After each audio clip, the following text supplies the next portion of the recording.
Good afternoon, everyone, and what we are looking at today are the graph of the two basic trigonometric functions. We leave tan out for now. So today we're looking at sine of x and cos of x, and we're seeing what they look like, see how they work, and see how they repeat themselves. Now, what I have on my CAS calculator is I have it set to radians. We are going to start doing everything in radians, for the reason that if we start doing things in degrees, then we need to set our calculator numbers to much, much larger ones. So what I have there in blue is sine of x. To help visualize it on the graph, I have set the window in a particular way. So if you look here on this button here, with the arrows, I have it set up so that my x min and my x max are some amount more than 2 pi. I have selected 5 pi on 2, so it's about 2.5 pi. So it's just a little bit outside of what 2 pi would normally show us. For my scale, I've set up as pi on 4, just to help us make the markings that we need. That's what the scale is for. And then for the y min and y max, I've set it up so that it is just minus 2 to 2, so that we can see everything nice and on the screen.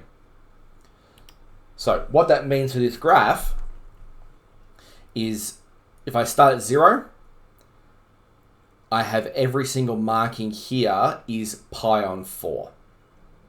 That means it's 8 markings to here, which means that this is 0 to 2 pi.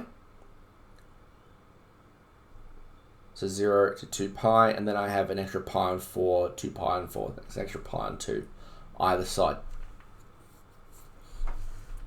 So the important thing to realize is that this graph is infinite. All right, so it has a domain of negative infinity to infinity, so that covers all real numbers. All right, this graph does not stop. It will keep repeating itself in the same way, in the same shape, forever. All right. However, its range is restricted. All right, so we have here a minimum value of -1 and a maximum value of 1. So the range would be from -1 to 1. Now, what we can do is we can easily, because we have our calculator set up in such a way that we can easily count where these vertical lines are, we know where the graph's minimum and maximums are. All right, so this is pi on 4, this is 2 pi on 4. So this is pi on 2 up here. We go across, we're back to 0, that's pi. 3 pi on 2 is down here, and that's negative, which makes sense considering what we know about how the values of sine change as we move between the different quadrants. So if we think about this here, 0 to pi on 2, well, that's quadrant 1, they're positive. In quadrant 2, they're still positive, but in quadrant 3 and 4, they are negative. All right, so one of the important terminology that we need to think about is what's called the period of the function. And the period is how long it takes for the graph to start repeating itself. So the period of this graph, of sine of x, how long before it starts to repeat itself? So it goes up, down, and then back to the center, at which point it starts going up, down, back up again.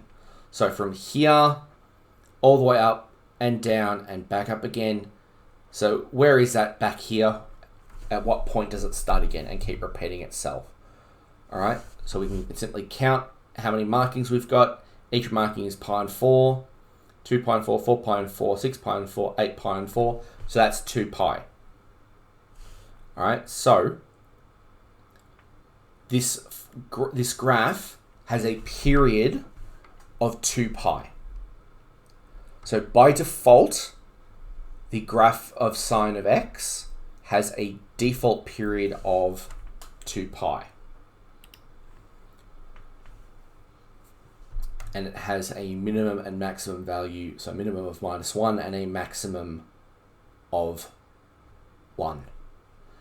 All right, there is an extra word that we need to learn in here, which I'm going to add to the success criteria, the period and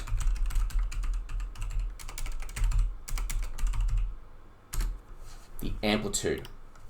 All right, so the period is how long it takes to repeat itself horizontally, but the amplitude is the distance from the center line. So for example, our function has a center line of y equals 0. Everything bounces around this. This is our center line. The amplitude is the highest distance from that center line. So in the case of this one here, the center line maximum distance is 1. So it goes up to 1 and down to -1. So we would say it has an amplitude of 1. So the graph of sine of x by default looks something like this. Now I'm going to turn on cos of x. Looks very similar, doesn't it? It's because it is the same general shape as sine of x. However, as you can tell, instead of starting at 0 like sine does, cos starts at 1. This falls in with our exact values table, where sine of 0 is 0, but cos of 0 is 1. All right, they follow the same shape. These graphs currently have the same period and the same amplitude in that they both take 2 pi to start repeating themselves again. So I'm going to turn off the blue for now and just look at the red. So it starts at a peak over here. It goes all the way down, all the way back up, and then hits the top again, and then keeps repeating itself. Same thing over here. This is -2 pi, goes all the way down, all the way back up, and gets back to 0. So it repeats itself inside 2 pi. Now we can fiddle with the amplitude, we can fiddle with the period, we can do translations, we can move them up and down, but those are something that we'll worry about later. Right now, I want us to be looking at the basic structure, how to draw them, how to get them on our CAS, and being able to identify things such as the period and the amplitude of the function. All right, so the work that goes with this is exercise 14G. All right, exercise 14G.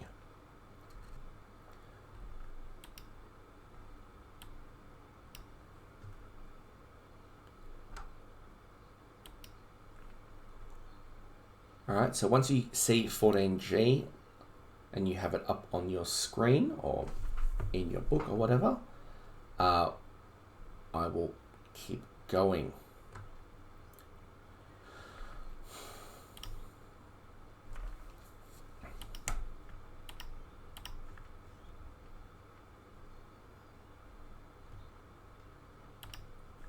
All right, so looking back at sine of x again, we are going to start putting some numbers into our CAS calculator to see how they change. If I put this slider in here, I now have a thing that controls my amplitude. All right, so I currently have an amplitude of 1. So the number that goes out the front of your trig functions controls the amplitude. So in this case here, a is 1, so it goes from 0 to 1 or 0 to -1. But I can stretch it more and more and more and more and more. But what you'll notice is that those intercepts do not change. Those intercepts always are the same. All it's changing is how far the graph stretches. Unlike when you're dealing with parabolas, they do not change. All right, I'm going to put in here another one. I'm going to put it inside the sine value, and I'm going to move it up and down. And what you'll notice is as I increase it, the graph gets more and more squashed together. Because what I'm doing here is I am changing the period of the function so that it gets more and more frequent. So generally what will normally happen is you will either get graphs that have fractional periods, which means that you are stretching it out even further away. So if I change my slide 2, we'll set as a minimum of 0, we'll set as a maximum of 10, and each step we'll change it to 0.1. All right, so as I shrink the value of b, or change the value of b, the more I increase it, the more closer together everything gets. But the smaller it is, going back to 0, the more compressed or stretched it gets. So A stretches it up and down, whereas B pulls it apart or pushes it together, like a spring. All right, it's the easiest way to think of it. B, controlling the period is like controlling the spring and making it look slightly different. All right, so there is a formula that goes with this stuff here. So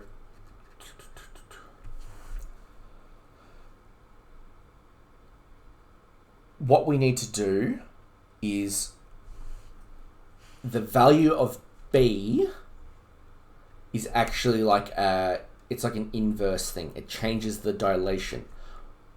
So what we do is we talk about it as being 2 pi on something. So in this case here, it has a normal period of 2 pi. But if I change that to 2, what's the period now? How much does the graph repeat itself at this point here? So it repeats itself. Remember, each one of these is pi on 4. That means it repeats itself inside 1 pi, 2 pi and 4, 3 pi and 4, 4 pi and 4. So because I've got the period here, the value of 2, that means that my period is going to be 2 pi divided by that number. So if I change my graph a little bit more and I change it to 3, now obviously my markings here aren't going to be perfect for it. So if I change my markings, if I change my scale from being pi on 4 to, let's put in pi on 3. Now, you can see my graph repeats itself in 2 pi on 3 instead. So when you are calculating the period, you look at the coefficient of x inside the trig function. And then, so it's 2 pi divided by that value that you've got there. Obviously, when we're doing it in degrees, there's a slight difference in how it works. So yeah, long story short, there is a little picture here to help you remember what's going on. Yes, mate?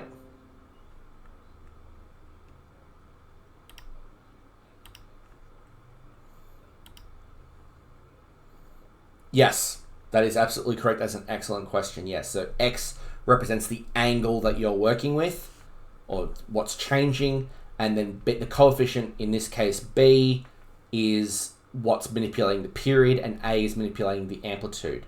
So here is a little picture to go with it.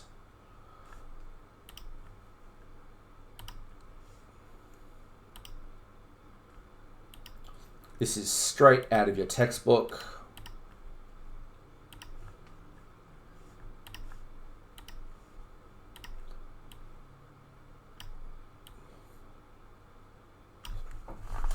So we have a sine of nt.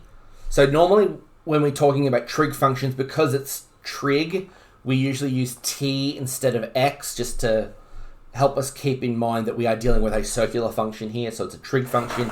It is going to repeat itself. So a sine of nt, a is the amplitude, and n manipulates the period. The period is 2 pi on n. So it could be, we could stretch it out and have it be, well, n is 0.5. Well, that means the period is going to be 2 pi divided by 0.5, which is 4 pi. If the amplitude is negative,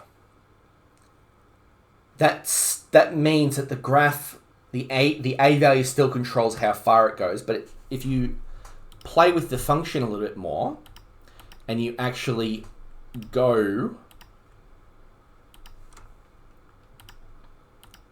and we actually make a negative, watch what happens to the graph. It actually goes upside down. So the graph still has the same amplitude properties. It's just that it's now, instead of going up and then down, it's now going down and then up. All right, the period hasn't changed, the amplitude itself hasn't changed. It's just whether or not it starts going up or down at the start. All right, and the same thing that applies for the same thing applies to both. So if I change